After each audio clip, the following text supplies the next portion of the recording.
Welcome to the Diplomacy Show, where we look at the context behind the text, the meaning behind special events and gestures, the historical and geopolitical compulsions behind foreign policy choices. Our focus today is on Brazil, the largest country in Latin America with a population of more than 200 million. A country with vital interests for India bilaterally and in the multilateral context, where India and Brazil have partnered in the context of SouthSouth cooperation through India-Brazil-South Africa IBSA Association, and along with China and Russia in BRICS, coming together at the framework of G4 along with Germany and Japan as they did advocacy for their permanent membership of the UN Security Council. Latin America today also seems to be a battleground of different ideologies, political philosophies. A region that has had many successes, but is still struggling with racial and economic inequality, violence, drug trafficking, and recurring economic challenges. To understand all this, our special guest in the studio today is the Ambassador of Brazil to India, Ambassador Aranha Correa Do Lago. Andre, welcome to the show. Thank you very much. We've met several times already, and we've had some very, very detailed conversations. So I feel today as if I'm almost speaking to a friend and very, very relaxed and candid about the conversation. Good. So tell me, to start with, if one were to look at your name, how do you explain the etymology of your name? What does it stand for? Yeah, the Portuguese, as you know, Brazil was colonized by the Portuguese, and so we have some Portuguese traditions, and one of them is the composition of the name includes first the family name of your mother and then the family name of your father. So I'm André, first name, Aranha, my mother, and Correa do Lago, my father. In course of our conversations, two things struck out for me in your career and your interests. Of course, you've been in the Brazilian diplomatic service for almost 4 decades, a little less than that. And so we have the normal sort of tradition of serving in different countries, different assignments. But other than that, I noticed that you were the lead negotiator for your country for some years on environment and climate change issues. You were there at the Rio +20 negotiations in 2012. So when you look at your role as a negotiator for Brazil at that time, what were the major issues that were coming up? And from Brazil's perspective and also from the perspective of developing countries? I think that first, if we take the sustainable development as a concept that was developed after many UN meetings and many UN decisions, and obviously the approval of the member countries. Sustainable development has created an agenda for the world. And with the recent creation of the SDGs, the Sustainable Development Goals, I think we have something that never happened before, which is an agenda that shows that developed countries and developing countries have still a lot to do. So this, in the sustainable development arena, I think this is very, very important to think that it's not an agenda for developing countries, an agenda for everybody, because nobody is sustainable. Not even the richest country is sustainable, and obviously the developing countries need it. Because even the richest countries are seeing the impact of climate change. We are looking at forest fires in California. There are things happening in Europe. So you're absolutely right. Yeah, and on top of it, they are historically responsible for climate change. No, there is historical responsibilities is one of the great themes in these discussions, and sustainable development has somehow helped us understand that to go ahead, we have to have a balance between the environmental, the social, and the economic dimension. You cannot go ahead not taking into consideration the other. So this balance is a balance that nobody has achieved. But we have many progress in many countries have achieved in some areas, other countries in different areas. But the fact is that we all are learning in this process. And of course, the challenge is here that in many countries, the policies related to sustainable development, climate change with change of government. And if we, for example, look at the US, under President Obama, there was a push to move away from coal. Under President Trump, coal use is being encouraged. Now, having been involved in those negotiations, how are you looking at what's happening today with the US having, in a sense, walked out of the agreements in Paris in 2015? And in the latest climate change summit, the report from the United Nations spoke about a bleak future for humankind. So how are you seeing the evolution since the time you were directly involved?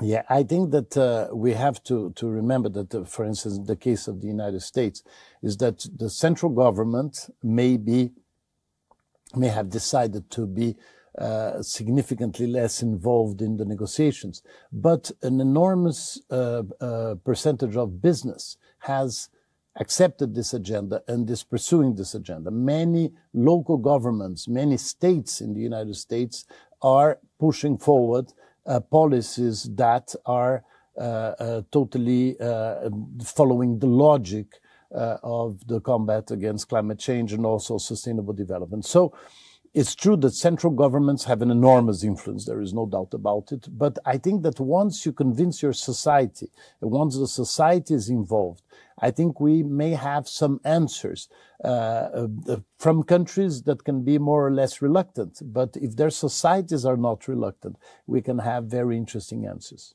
Another thing that got attention of late were the fires that were burning in the Amazon, including on concerns related to climate change. And then there was some controversy with reference to Leonardo DiCaprio. So this Amazon fire, I mean, how have people in Brazil dealt with that? Yeah, the issue of the Amazon is a highly complex issue, and as you mentioned in the beginning, I worked with this area for many years. But what I can tell you, and I think is very important to remember, first is the issue of scale. Second is the issue of definition of Amazon. So first, the scale. Preserved Amazon inside of Brazil, I mean, untouched Amazon forest inside of Brazil, is larger than entire India. So this is a notion of scale when we talk about what is burning, etc. Second is the definition of Amazon. You have the Amazon biome, which is let's say the scientific definition of Amazon that has a particular size. And then there is the legal Amazon, what we call legal Amazon in Brazil. And the legal Amazon in Brazil is larger than the biome. And it includes many areas that have already been transformed into farmlands for many years or even for many decades, because they are not, in fact, in the biome. So many of these fires happened in regions that had already been used for farming, that are burnt with certain frequency. But many of these fires got out of control. So this issue in Brazil, take the scale of it, no? Just think of the entire territory of India. It's a question of the legal dimension of it, and also of being able to send to these areas the kind of support that is needed to stop these fires or to stop illegal deforestation. So it's very much a question of law and order. And this is something that I believe we have structured very well in Brazil, but it is a constant challenge because of costs, because of distances, because of infrastructure, and naturally because it's very tempting for many people to think that this area is an area that they can deforest illegally, for instance. Nothing is going to happen to them. So I believe that all these elements, if you take all these elements in consideration, I think there is no doubt that Brazil has fantastic institutions to deal with this issue.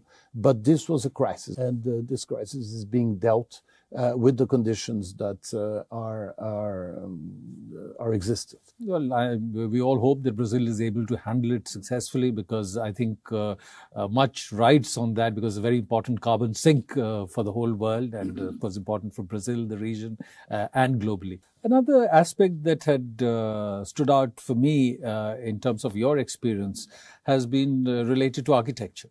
You've written several books on architecture. You've been part of juries giving awards related to architecture. You've curated exhibitions. So how is this passion related to architecture that you've pursued through your diplomatic career? Well, yes, this is a bit of a parallel life that I have. And in fact, I've been in love with architecture for many, many years, even before I decided to study economics and become a diplomat. So it's a very old passion. But I know I have absolutely zero talent. So I decided to be like someone who observes and enjoys architecture. And this has helped me enormously, because every country is interesting, and architecture somehow tells the story of a country, tells the economic story of a country, tells many dimensions of this country. So it has in fact helped me a lot in my diplomatic career. So as part of this, can you share with us some interesting projects that you may have been involved in, either as being on the jury or as a curator? Well, I think I'm very happy that in my first year in the jury of the Pritzker Prize, we chose Doshi, the first Indian to win the Pritzker Prize, which is considered a bit like the Nobel Prize of Architecture. So I was very happy that we had this wonderful architect, and finally to celebrate the extraordinary modern and contemporary architecture in India. By the way, some Indians ask me if I'm a cousin of Charles Correa, because my Correa is spelled exactly like his. I wish I was. I'm not, but I'm a great admirer of many. Wanted to discuss a little bit with you about the bilateral relationship between India and Brazil. Your president will be coming as the next chief guest on India's Republic Day on 26 January 2020. And two of your former presidents have also come as chief guests on India's Republic Day, President Cardoso and President Lula. It, at one level, shows the importance attached to the bilateral relationship and the long tradition of strength in this relationship. How is Brazil looking at your president's visit for the Republic Day event? And what does it mean to you? What are your expectations from the visit? Well, as you said, this shows that it is a long-term relationship, that we value this high level of visits for some years. And Republic Day is really the greatest honor that can be really shown towards a country. And I think President Bolsonaro is very conscious of it. The other dimension that I think is important is that this invitation came in the first year of President Bolsonaro's term. So this is something that can have a very strong impact on our relations, because it's also the first year of the second term of Prime Minister Modi. So I think it will really give an impulse for the years ahead. And we are on our way to the 75 years of our relations. So I think that what we already have, which is a strategic partnership. This strategic partnership needs to be better organized. I think a visit is always a great opportunity for that. We're going to sign many agreements, but most of all, we're going to sign a plan of action for how to use better our strategic partnership. And the follow-up of this, I think, will make the next 3 years particularly important for bilateral relations. What are the important areas at the moment in terms of bilateral cooperation that have developed, and what more would you like to do in the future? I have to say that we have already started to have important relations in many dimensions, be it science and technology, trade, investment, education, many areas, health, We have many areas in which we are working, but we are definitely not working in the scale and the quality that we should have. As two countries that now have gained such a dimension, not only in the economy but in achievements in science and technology, I think that our two countries have to look at each other much more closely. The common Indian, the common Brazilians, the people that think of India, they don't think of that kind of partnership. They think of the more maybe charming and superficial aspects of our traditions and the reasons why we are. And although you say that Brazilians don't really, or even in India, people don't look at this relationship as something very immediate or very intense.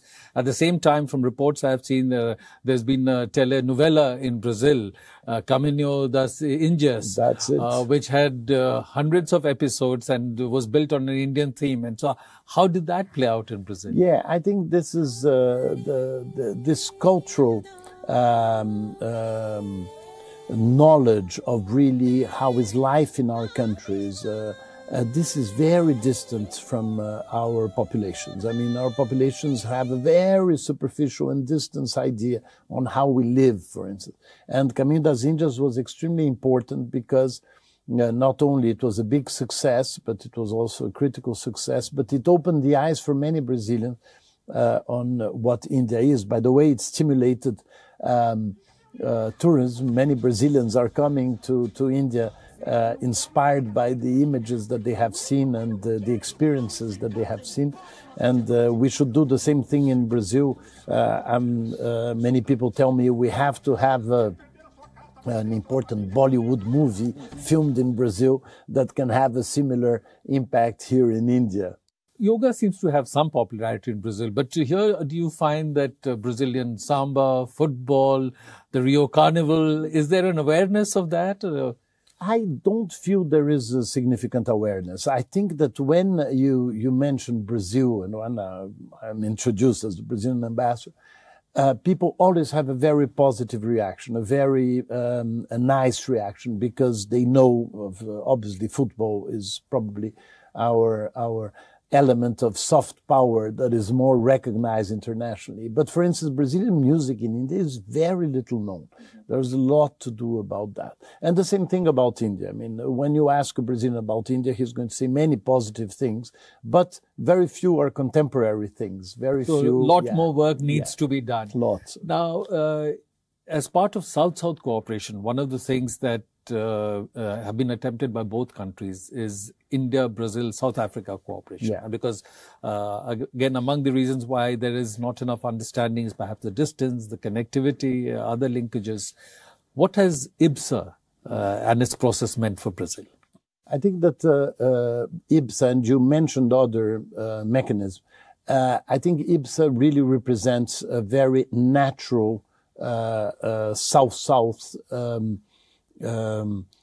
understanding that many people don't react so positively to that. But I think IBSA is an absolutely brilliant idea. It was before BRICS, and it's really South-South. The three continents, one representative of three continents that are developing, countries that have amazing diversity from religion, racial, countries that have obviously enormous challenges of integration, but countries also that are clearly leaders in many, many areas. And with China and Russia coming on board in the framework of BRICS, how does Brazil look at that organization? BRICS is very different from IBSA because BRICS originally was a logical